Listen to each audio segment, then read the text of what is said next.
Hello guys, welcome to my channel. This is my another video. Let's start. মডেলের ধুনুচি যদি বলেন যে এতে নতুন এই যে আমাদের সকলের বাড়িতে এই ধরনের ধুনুচি দেখতে পাওয়া যায়। এই ধরনের ধুনুচিতে কি হয়, নর্মালি আমরা যখন এখানে ধুনুচিতে আহ, মানে ছোবা দিয়ে আমরা যখন জন্য কি হয়, আমরা কোনো কিছুর মাধ্যমে এটা ধরতে হয়, নইলে এটা ধরা যায় না। এতে কি হবে, এটা যেহেতু এখানে কাঠের হ্যান্ডেল দেওয়া, যার কারণে আমরা এখানে যদি একান্ত আমরা অনেকক্ষণ ধরে এই জিনিসটাকে জ্বালিয়ে রাখতে পারি। তাই এই জিনিসটা পুরোপুরি আমাদের কোম্পানি থেকে প্রোডাকশন হচ্ছে এবং এটা মোটামুটি আপনারা পিসের দামে পেয়ে যাবেন। অ্যাকচুয়ালি এটার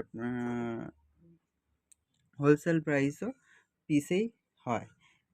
আর এইটা যেমন এই ধরনের ধুনুচি ওজনে হোলসেল হয়, এইটা আমাদের পিসে হয়ে যাবে উইথ রিজনেবল প্রাইসে।